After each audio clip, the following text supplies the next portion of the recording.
I'd like to reintroduce, I don't know if anyone here was here for the first section of this. Marina Kirsch was here last year at the Aviation Museum to present about her parents' harrowing story over in Europe during the Second World War, how they met and came together. Our presenter today has two programs that she offers, both based on her book, Flight of Remembrance, which encouraged remembrance of World War II, the Holocaust, and post-war conditions in Europe at a time when eyewitnesses are disappearing and memories fading. Part 1 is the family wartime saga, and Part 2, which we're seeing tonight, is the post-war story. Together, they encourage renewed consideration of the perils of dictatorship, the human cost of war, and the plight of immigrants and refugees during times of overwhelming global change. Tonight's presentation will cover the challenges the family faced in post-war Germany, their efforts to be cleared for immigration, and how the lifelong dreams of key family members were fulfilled in America. Marina is a resident of Kensington, New Hampshire. She is a retired freelance graphic designer, book designer, and editor, a New Hampshire humanities speaker, and an officer and distinguished Toastmaster of the Exeter Speak Ups chapter of Toastmasters International. Her presentations have been delivered at more than 145 venues in 13 states, and it is her pleasure and privilege to share her family's story with you today. Please help me welcome Marina Kirsch. Thank you, Leah. Thank you. A moving tribute to an American ideal was inscribed on the base of the Statue of Liberty in 1903. Give me your tired, your poor, your huddled masses yearning to breathe free, the wretched refuse of your teeming shore. Send these, the homeless, tempest-tossed, to me. I lift my lamp beside the golden door. Thus ends the sonnet penned by Jewish poet Emma Lazarus. And the Statue of Liberty, which symbolized friendship between France and America, was also originally intended to commemorate the end of slavery in the U.S. Instead, it came to represent the deliberate welcome of immigrants that has made this country exceptional. The effort to make a difference for all people within our borders, that is an effort that continues. And hopefully, the deliberate welcome will also continue. Setting foot on American soil, breathing air free from dictatorship and foreign oppression, gaining coveted citizenship. Those are life-changing benefits for immigrants that really are not so well understood by the native-born. At 11 days old, I was far too young to remember my family's flight to America, but that journey profoundly influenced everything that followed. We hoped that living in a free America would make a difference. Now I'd like to ask a couple of questions. Do we have any immigrants in the audience? Anybody born in another country? Okay. How many of you had parents who were born in another country? Oh, and I'm including Canada, by the way. Anybody from Canada? Okay. How many have parents who immigrated from another country? Anyone? Grandparents? Okay, we've got some hands up now. All right, how about great-grandparents? We're getting a few more up. All right, so really, in a sense, even though none of you are immigrants yourselves, but immigration still, to some extent, plays a part in your life. My wartime Flight of Remembrance programs have been provided since 2012. And this program that I'm going to give you tonight is about the post-war. So the original presentation is about the wartime story of my family. And the one I'm doing tonight is about the post-war time in Germany, immigration to America, and the early years in the US, with 4 main objectives. First is to promote remembrance of post-war conditions that led to so many people being displaced and so many people migrating, including my family. To provide a unique perspective via their specific story of perseverance and dreams fulfilled. It is a fairly unique story. To set their story within the context of world events that still impact us all today, and those include the Holocaust, the post-war humanitarian crisis, the Nuremberg trials, the onset of the Cold War, the Marshall Plan, the formation of NATO, and also just the challenges facing people wishing to immigrate. And finally, to reaffirm the value of love, dreams, and faith in God to aid survival and forge new beginnings. My family's story is a warning about dictatorship. It is also a reflection on human resilience. And just as important, maybe more, it is a tribute to the generous Americans who welcomed us. Has anyone read this book, Man's Search for Meaning by Viktor Frankl? Anyone? All right, we have Leah over there. Leah, what did you think of the book? It's a pretty powerful book. It is. It's a powerful, life-changing book. Frankl was a Jewish Holocaust survivor who, after the war, founded the Third Viennese School of Psychotherapy known as logotherapy, which helps people find meaning in life. And the reason I bring this book up again is because I mentioned it in my wartime presentation. The reason I bring it up again is because it is so powerful. The principles in it are universal, and anyone can apply them. Is there meaning in your life that powers you through adversity? Frankl found meaning even at Auschwitz. And for my parents and grandparents, even though they never knew Frankl and did not have an opportunity to read his books, but it was the meaning they found in their lives through their visions of the future, their goals in life, their love for each other, and their Catholic and Lutheran faith that helped them not only survive the war, but forge a new beginning and see their dreams fulfilled beyond all expectation after the war ended. By the way, if you're going to buy this book, it's available in a lot of different formats. I recommend this one, the young adult version. It actually has pictures, and the type is bigger. It is actually a lot easier to read. Wonderful book, one of the most influential books of the 20th century. If you sign my mailing list, you will get on my mailing list for events, and I will send you my suggested World War II reading and video list. You can unsubscribe from my list at any time if you wish. So if you sign up, the Frankl books are also on there, and in addition, there are books and videos on some existential topics as well.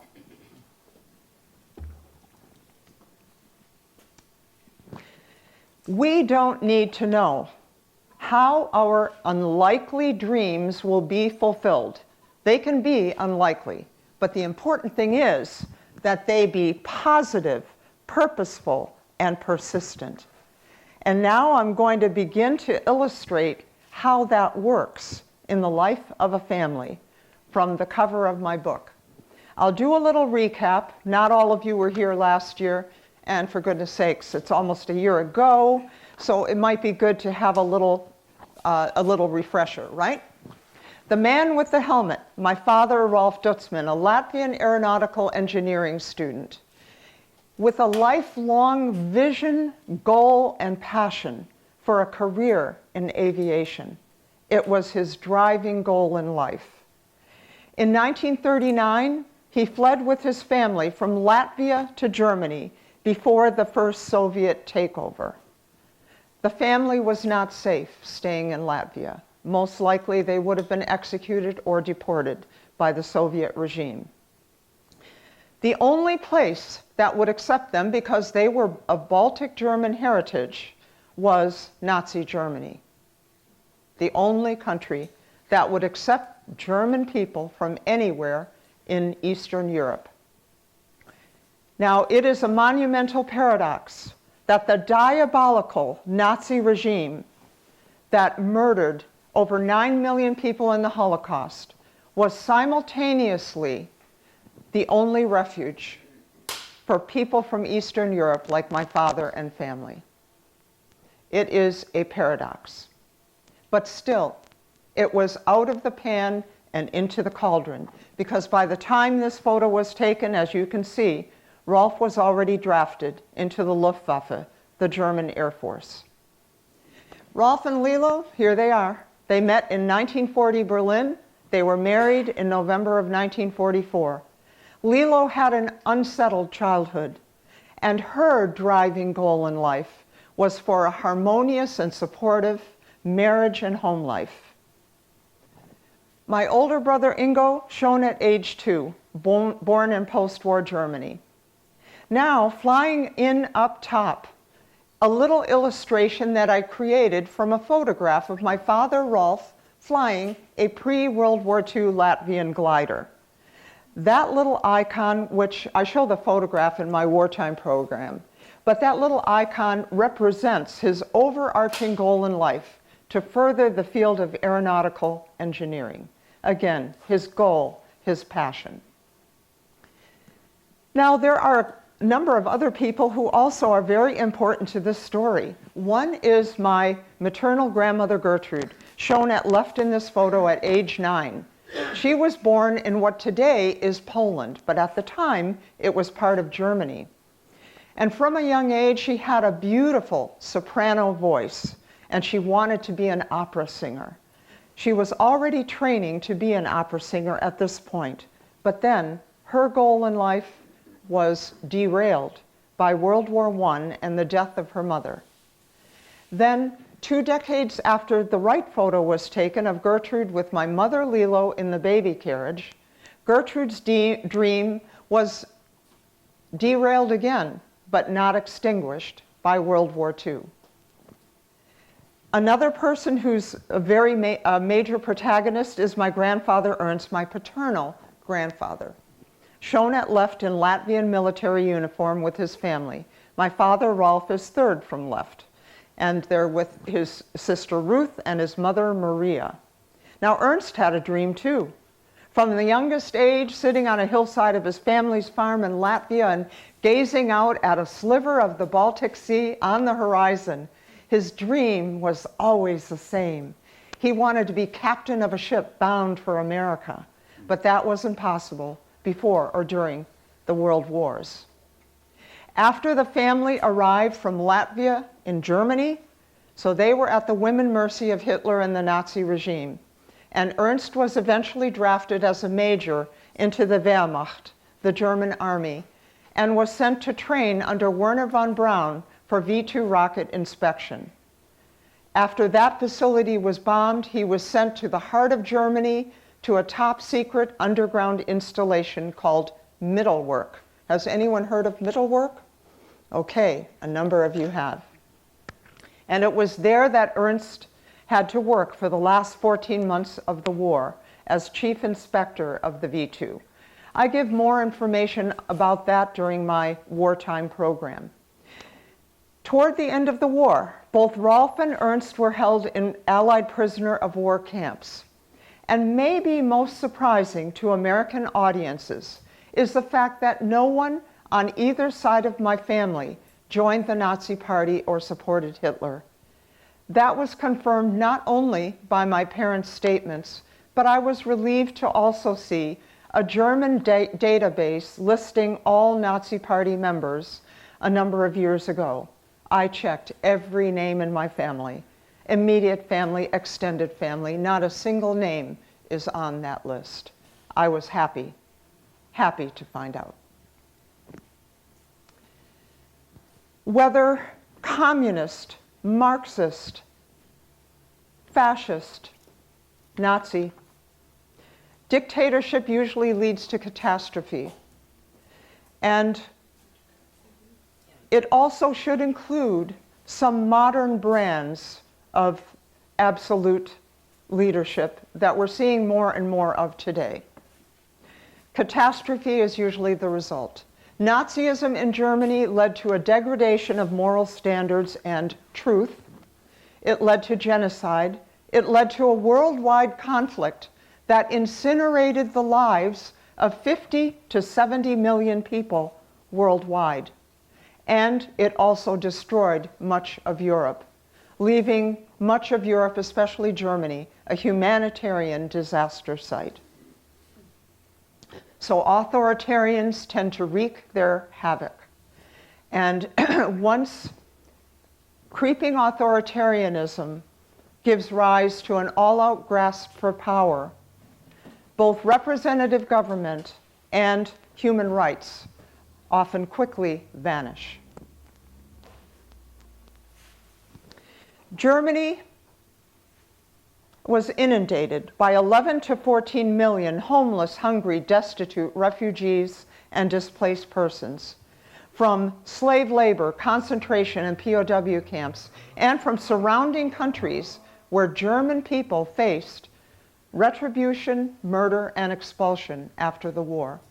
14.5 million homes in Germany were destroyed, and millions of people were displaced.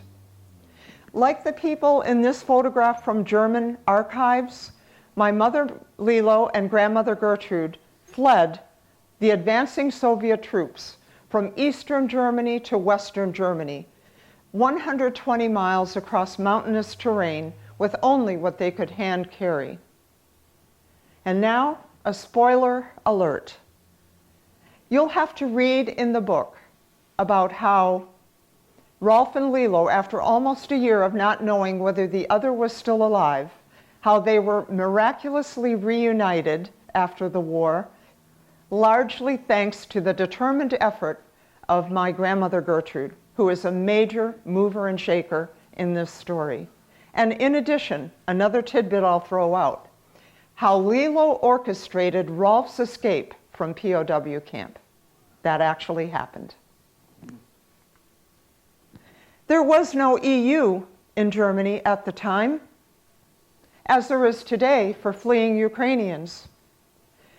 2 years after VE Day, Winston Churchill still described Europe as a rubble heap, a charnel house, and a breeding ground of pestilence and hate.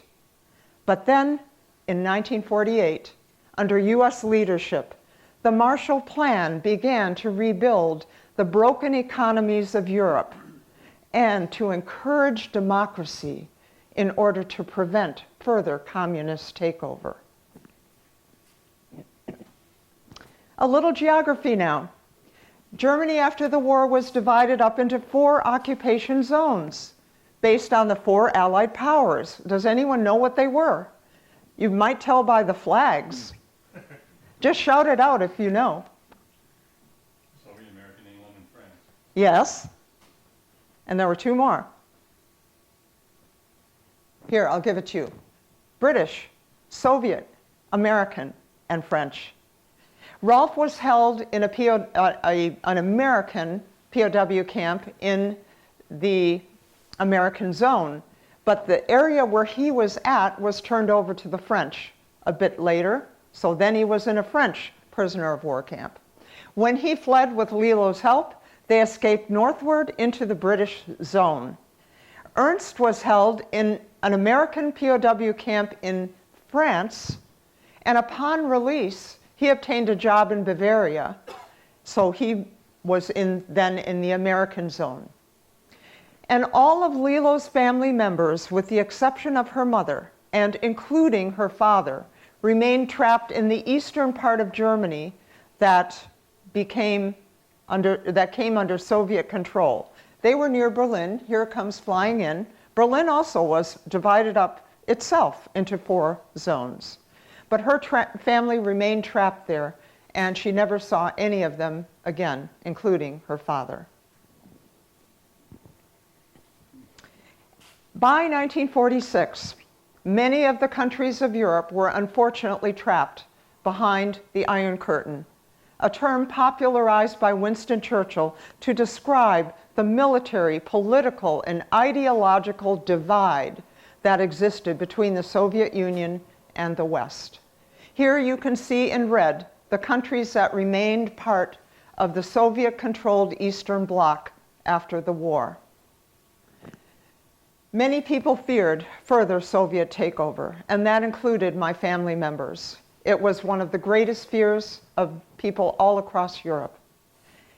And then, long after the fall of the Soviet Union, that happened in 1991, Russia invaded Ukraine. That happened in 2022. So the peril resurfaced. What's the difference today?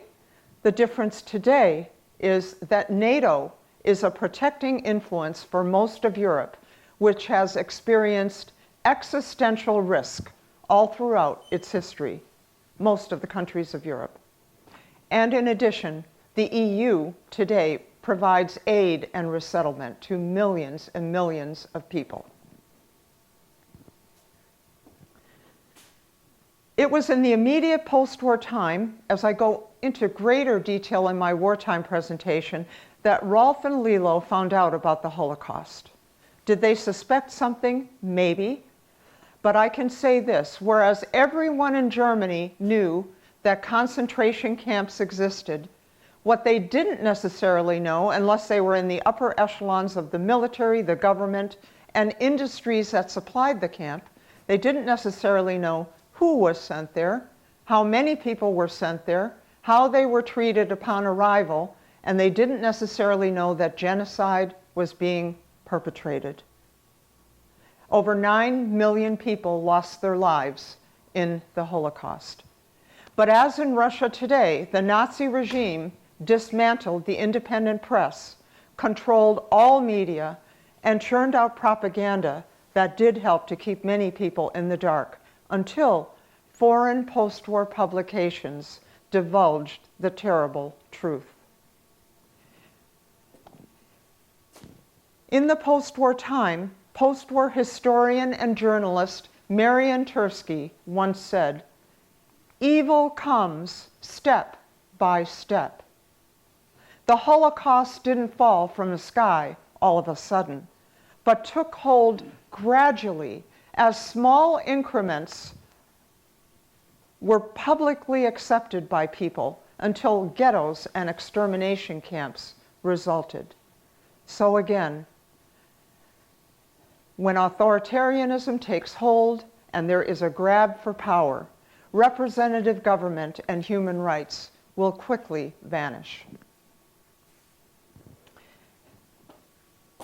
The total information about complicity and awareness will never be known, unfortunately. This public domain image by an unknown artist is made up of the names of thousands of Holocaust victims obtained from the Yad Vashem in Israel. Here is a detail where you can see more clearly the names that make up the image. Everything, the ground, the sky, the buildings, the fences, are made up of the names of real people who lived but then died in the Holocaust. The Nuremberg trials of Nazi leaders who perpetrated the Holocaust and war crimes were held in Nuremberg, Germany between 1945 and 1949 and presided over by judges from the 4 Allied powers, including the Soviet Union. The charges were crimes against peace, war crimes, crimes against humanity, including in the Holocaust. Of the 199 defendants, 161 were convicted, 37 were sentenced to death, and 1, Hermann Goering, committed suicide. The Nuremberg trials were a remarkable international achievement when you think about the fact that Great Britain, France, America, and the Soviet Union collaborated together, and the trials were an important precedent for future international cases. My older brother Ingo was born into post-war privation in January of 1947 in Germany. Rolf and Lilo called the years from 45 to 47 in Germany the Hunger Years. And the winter of 46 to 47, when Ingo was born, is still commonly referred to as the Hunger Winter. Millions of people all across Europe suffered from lack of housing, food, and fuel. And in Germany alone, millions upon millions of civilians and POWs died of hunger, cold, disease, and mass murder. From Rolf's mother, Maria, they received cartons of cigarettes. How? She obtained them from American officers and servicemen in exchange for her beautiful needlework. So my grandmother Maria is another major protagonist in this story. Without her, I don't know if the family would have survived. So did they smoke a lot? No. No one smoked. They took the boxes of cigarettes to local farms and they bartered for food. And by the time Ingo could eat solid food, Rolf and Lilo were giving up many of their meager rations to feed him. The times were definitely tough.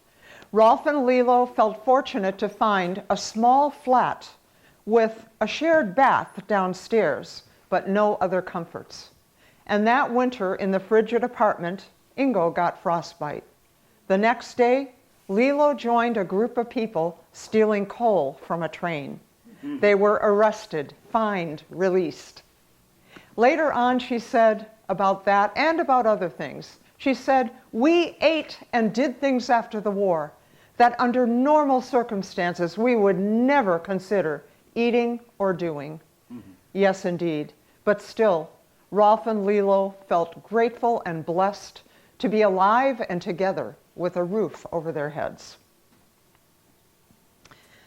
Lack of food, housing, and fuel were not the only problems facing people in Germany after the war.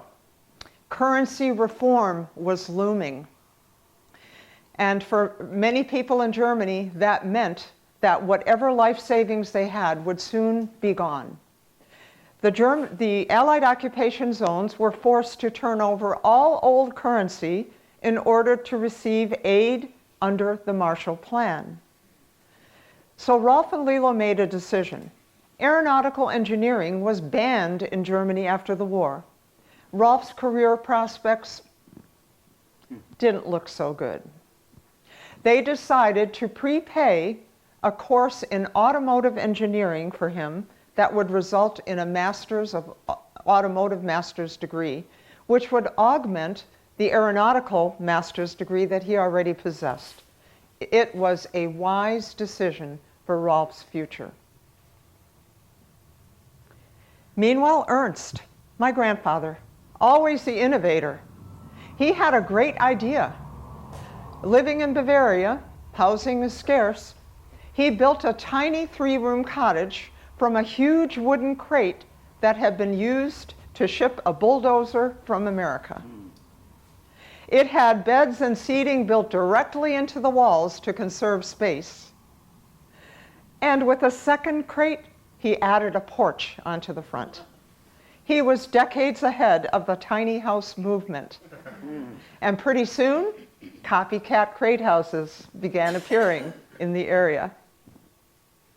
Now in 1948, the Displaced Persons Act was passed in America, which enabled 400,000 displaced persons from Europe to immigrate to America. And that included displaced persons from Latvia, like Ernst and Rolf's sister Ruth. Now, Ernst's immigration was delayed. He had been a Nazi officer during the war. He was not allowed to immigrate right away. However, he had obtained a job with a precision engineering firm in Bavaria, and he was hopeful that his boyhood dream would come to pass for his family members, and he hoped to help them strike out for freedom and a better life. Let's talk a little bit now about refugee, displaced person, asylum seeker, migrant, immigrant. What's the difference? Each has a different legal status or lack thereof. First of all, refugee. Refugee is a person who flees war, violence, or persecution. Their lives are in danger, and they either can't or aren't willing to return home. A displaced person is essentially the same as a refugee. They flee across a border, their lives are in danger. Now, what do you think displaced persons are called who don't flee across a border? Anybody know? If so, just shout it out. They are called internally displaced persons. Internally displaced persons stay in their home country. Their lives are in danger too, but they're able to stay somewhere, maybe in a detention camp, within, or a displaced persons camp within their own country. Asylum seekers, they flee across the border and claim to be refugees, but their status is actually TBD. Now, asylum seekers, both by the US Constitution and international law, when they enter our country, they need to receive a hearing. It is law, but of course, not all do. Migrants voluntarily leave their home country to seek better opportunities elsewhere. They have no protected legal status, but with that said, many people who entered US borders in the recent decades might have been asylum seekers, but we may never know because they may never have received a hearing. Finally, immigrants. Immigrants are people like my parents, Rolf and Lilo, who decide they want to immigrate, and they undergo a lengthy vetting process, often accompanied by sponsorship. My parents not only had the opportunity for this, those opportunities existed after World War II, but in addition, their lives were not in immediate danger. If the Soviet Union were taking over more of Europe, yes, then they would have been in immediate danger. As it is, they had time. So another question for all of you. 2 countries of the world today are causing the worst refugee crisis probably of all time. Venture a guess? 2 countries. One of them is currently at war with Russia. Ukraine. Ukraine is second, though. I didn't know which one was in first place either. It's actually Syria. Syria is number 1, Ukraine is number 2. And one of the most urgent questions of today is, will we create new pathways to citizenship for people who are fleeing persecution, war, and violence? The future of millions is at stake, and so is the future and the conscience of America. Ernst's immigration dream didn't go to sleep. It was kept alive by communication with Wernher von Braun, who was already in America. Von Braun and more than 1,600 V-2 rocket scientists and engineers were moved to the US after the war via Operation Paperclip.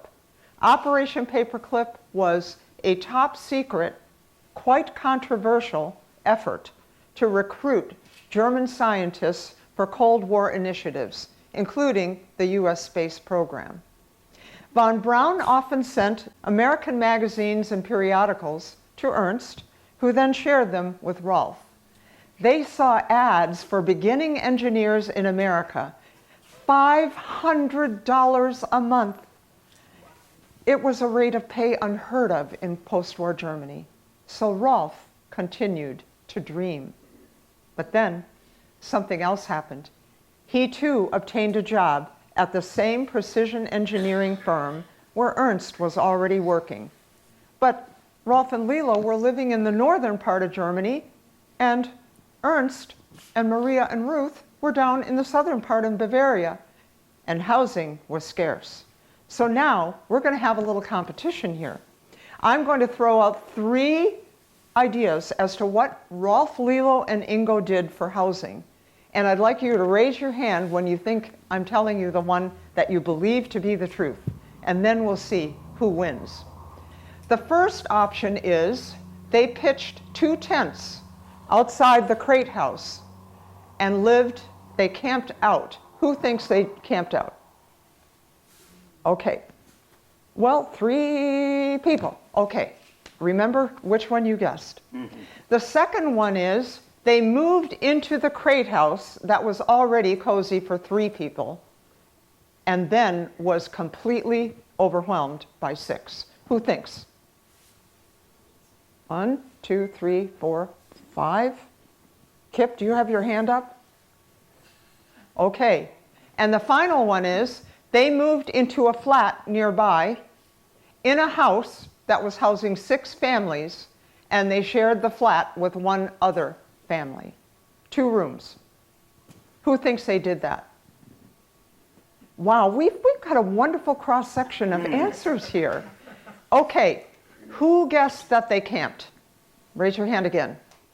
You lose. Who guessed that they moved into the flat with another family? And you didn't win either. Mm-hmm.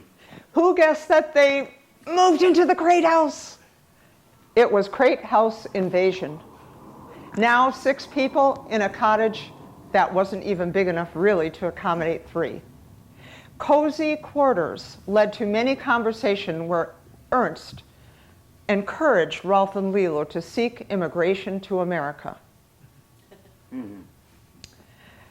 But there was a problem, and that is that not only Lilo, but Rolf too, was German. Even though born to a Latvian father and raised in Latvia from age 2, he had been born in Germany, and that meant he did not qualify as a displaced person. He would have to seek sponsorship, and so would Lilo. How to do that when you don't know anyone in America? But, my friends, solutions often come in unlikely packages. The people of America, generous people one and all, sent care packages to the suffering people of Europe. And Rolf and Lilo received packages from several different locations, including from the Longfields of Wakarusa, Indiana. In the box, food, clothing, and other necessities, along with a letter inquiring into the family's welfare. Those packages sustained them after the war.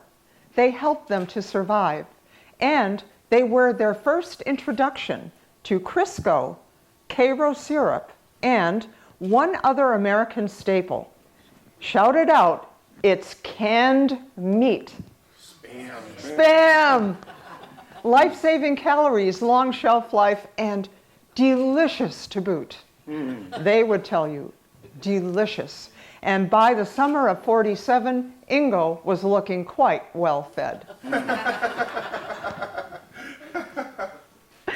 They received another package from the Longfields, but not before they sent a thank you letter to the Longfields in English, because Rolf was fluent in English from a young age. He built model gliders from age 9 on from American magazines and periodicals. And Lilo could type.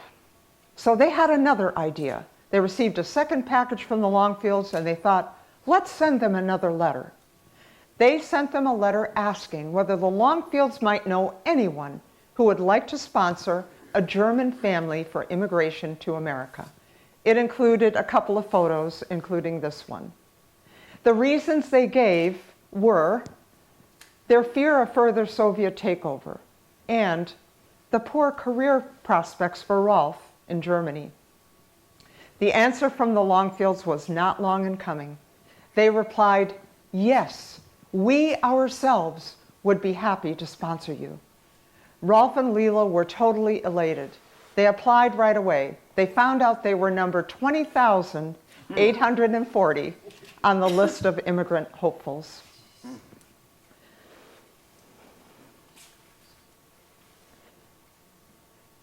Churches in America sponsored many German people to immigrate to America. Rolf and Lilo received a letter from Pastor Stanley Bittinger and his wife Vivian.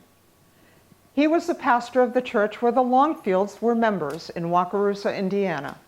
And he wrote, "It may take a while for us to gather enough funds to bring you to America, but with God's help, we shall bring it to pass." Now, by the time of this photo in early 1952, stuff was moving on during this time period. Things were happening very quickly. So they were already in Puerto Rico by that time, serving in a ministry there. We did not meet them until 11 years later. But their generosity and kindness and compassion were never forgotten, and they never will be forgotten. In the spring of 1951, Rolf and Lilo's unlikely immigration dream came crashing down. The Longfields affidavit was refused by the U.S. consulate. Why? They were deemed incapable of supporting our entire family if we should fall upon hard times or if Rolf couldn't find work. As it turned out, sponsorship was a huge risk. Sponsors not only were responsible for helping to bring people to America, but also they had to be ready and prepared to assume taking care of them and taking on their entire debt if they fell upon hard times. And typically, only close family members would go out on such a financial limb. So at that point, Rolf and Lilo just had to trust that something would still come of their dream. And it did. Pastor Stanley Bittinger and the entire Church of the Brethren pledged to support our family if we should fall upon hard times. And therefore, Rolf, Lilo, and Ingo were cleared for immigration. In the fall of 1951, the visa arrived and transatlantic travel was booked. Things were getting exciting. But then they read the fine print. Lilo was 7 months pregnant by that time with a second child, and the fine print said, no pregnant women on the ships beyond 6 months. But the only alternative was to fly, and that would be twice as expensive. So there was a flurry of letters and telegrams, a generous donation of their entire life savings from the Bittingers, $500. That was a lot of money back then. Additional funds from Ernst and from Latvian relatives already in New York City, and the airfare was raised. And so it was that on a cold, foggy day in early December 1951, my family, shown here on the day of departure, traveled across a rubble-strewn countryside from Germany to Switzerland. They traveled by car, by bus, by train, and by air because the infrastructure was destroyed in much of Europe. You couldn't get from point A to point B easily. But they arrived in Zurich, Switzerland, only to find that their flight to America would be postponed until the following day, and that was because of the fog that covered all of Northern Europe. And that night, on the brink of my family's odyssey to the New World, I made my entry into the post-war old world, not even stopping to think that I could not fly for free either. Another $300 had to be raised to cover my airfare, the hospital stay for my mother and me, and for room and board for Ingo and Rolf for 9 days in Switzerland. But that too was raised. And then finally, in late 1951, just in time to ring in the new year of 1952, we arrived in New York City, a place without ruins, a place without food shortages. According to U.S. Library of Congress records, 580,000 people immigrated from Germany to the U.S. between 1951 and 1960, and we were among them. I spent most of my time in New York sleeping in a bureau drawer doubling as a crib at our Latvian relative's apartment in Harlem. But the two people who continued to dream despite war and destruction, and the little boy who was excited to see so many cars in America, they went sightseeing. And my parents' carefree expressions don't divulge their inner misgivings. misgivings that probably every immigrant from every place and at every time must feel. Would America accept us, or would we be outsiders? Worse yet, would we be considered Nazis? Would my father be able to find work to support us? Would we be able to acclimate to an entirely alien language, lifestyle, and culture? And maybe most immediate, was all of America as noisy and congested as New York City? But a week later, all of those lingering misgivings were put to rest when we arrived in the tiny, peaceful farming community of Wakarusa, Indiana, where our Longfield sponsors lived. Wakarusa is a Potawatomi Native American word that means knee-deep in mud. And out of a town of fewer than 1,200 residents, 9 people and a cat turned out to greet us at the train station. Among them, our Longfield sponsors, their daughter Mary Jane, and their granddaughter Jenny, with the cat. We are forever indebted to the kind, generous, welcoming people of Wakarusa, and that is why my book is dedicated not only to my parents, Ralph and Lilo, but to the people of Wakarusa.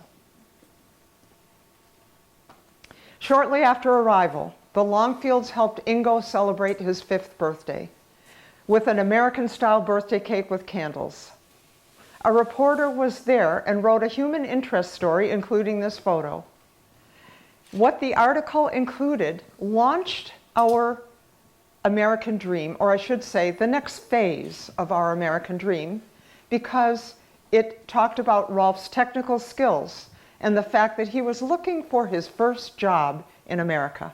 Within 3 days, he was hired by CG Con Limited, known today as Con Selmer, the oldest continuous manufacturer of musical instruments in America.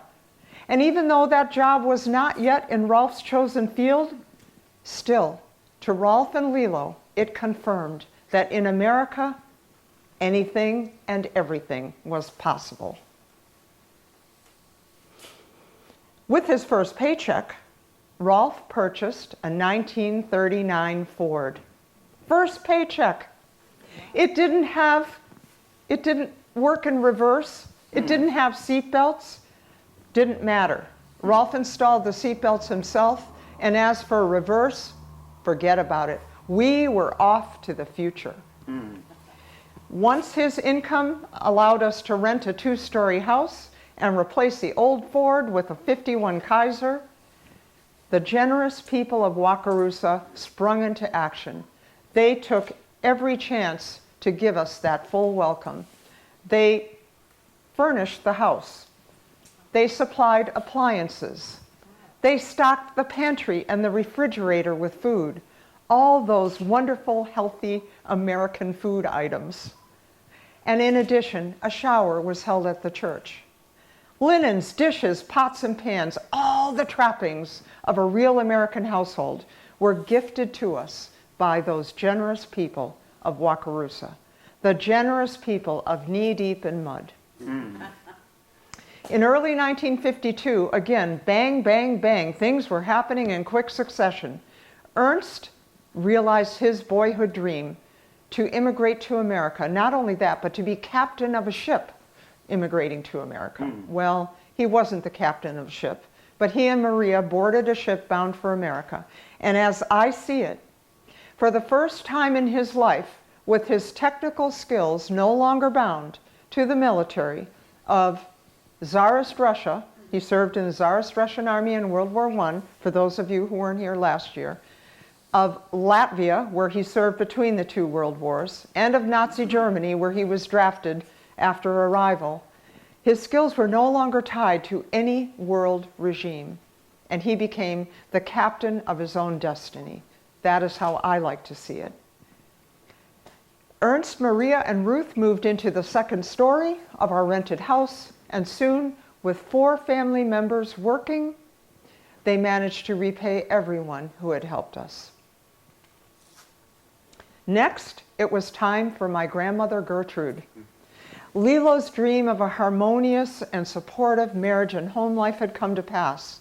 She was pregnant with a third child, and she wanted her mother brought over to America. But Gertrude's situation was nearly impossible. She had to apply under the Polish quota, which had a terribly long waiting list. Friends in Wakarusa recommended contacting a senator for the state of Indiana. And thus it was that in early 1953, my brother Roland was born. And in mid-1953, Gertrude immigrated via a special act of Congress with 2 other Wakarusa families as her sponsors. By that time, we had a backyard. And my brothers and I were mighty excited to have it too. Skipping ahead a little bit, in 1957, a major turning point came. It was a reunion between Werner von Braun and Ernst. This took place in Flint, Michigan, and there was a reporter there. This photograph was taken to accompany the article. Von Braun remembered Ernst as having a practical, hands-on approach to engineering, and he affectionately called him the major with the screwdriver. I guess he walked around with tools a lot. And speaking of my grandfather, he had diverse, lifelong interests. This was not a man who was just good at anything that went bang.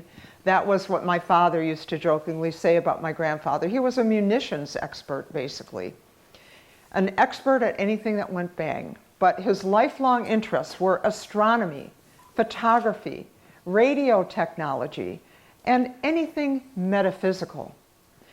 For all the years living in Michigan, he had a well-equipped basement workshop where he built radios, oscilloscopes, telescopes, and even a TV. And he built furniture there too. The telescope you see in this photograph was designed and built by Ernst when he worked in Bavaria for the engineering firm. But all the years living in Michigan, he built a huge 20-foot high model that towered for a couple of decades in the backyard.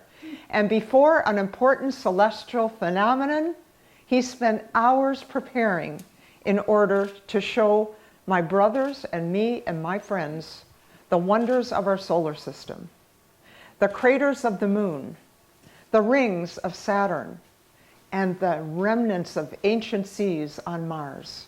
My grandfather, yeah, he was a wonderful man. Shortly after the von Braun reunion, Rolf and Ernst found out that the Redstone rocket, a second-generation V2, was being developed and built at Chrysler Missile and Space Division near Detroit. This was a wonderful revelation.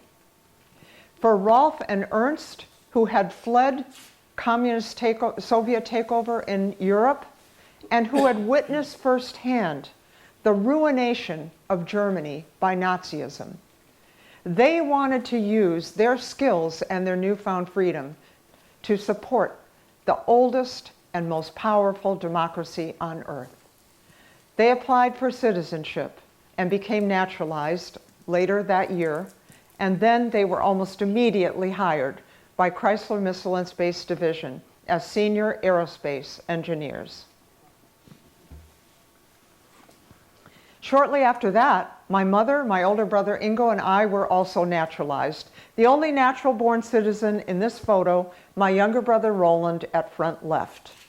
And at back right, remember my grandmother Maria, her dream to become an opera singer? Well, by this time, she is already a well-respected piano and voice teacher. And her dream was partially fulfilled when she provided 2 solo concerts near Detroit featuring arias from her favorite operas. And that happened 11 years after immigration. She was 68 years old by that time. Rolf and Ernst worked on the Saturn V booster that eventually propelled astronauts to the moon.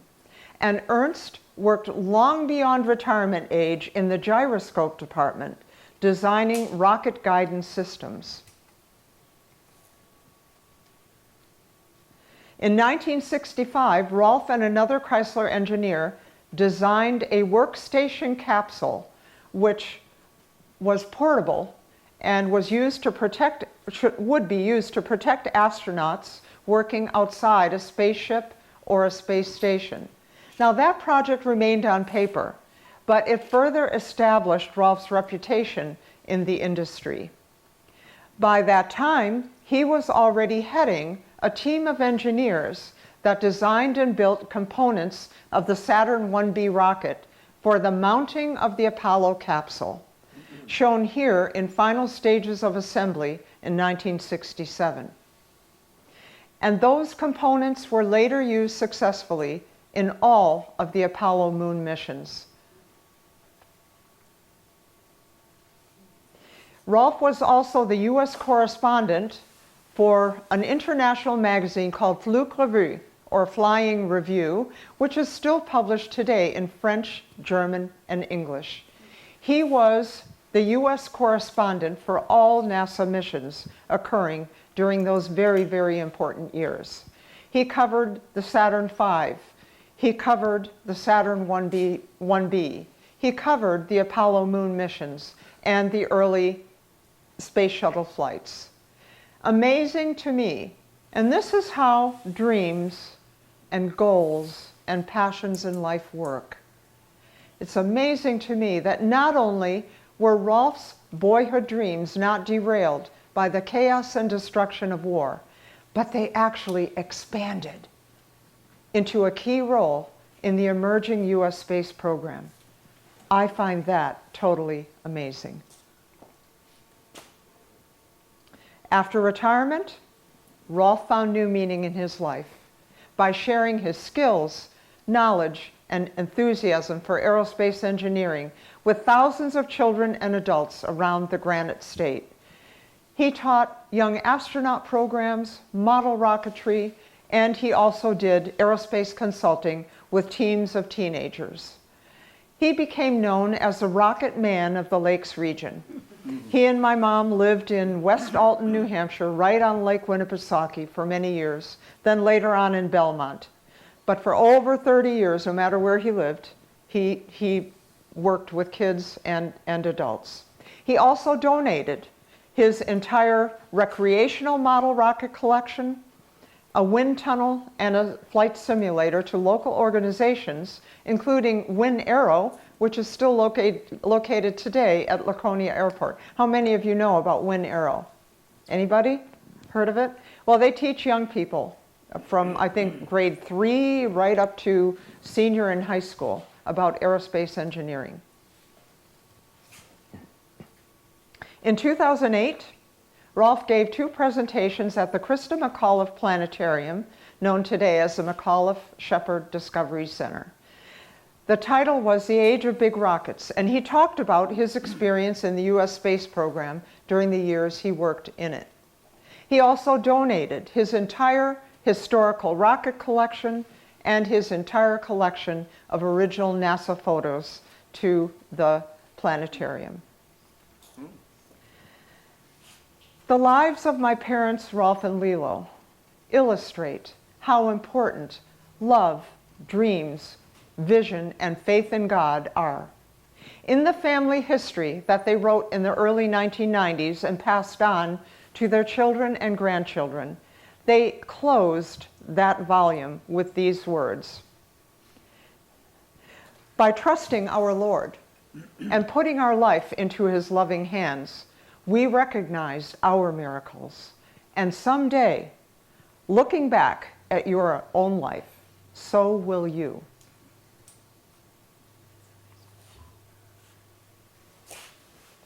Do you have an unlikely, persistent dream in your life? If so, nurture it. And if not, find it. Former Secretary of State Madeleine Albright once said, "For me, living in a free America made all the difference." Those could be my own words, because what happened on day 11 of my life still has a profound impact on me and on other people around me to this day. But coming to the oldest, most powerful democracy on earth was a privilege with a price tag. And that price tag is to preserve the cherished, hard-won principles and ideals that were established 250 years ago. In closing, whether immigrant or native born, find the gem of meaning in your life, and let's launch a tomorrow where freedom, democracy, and opportunity will make a difference for all people in America. And I thank you.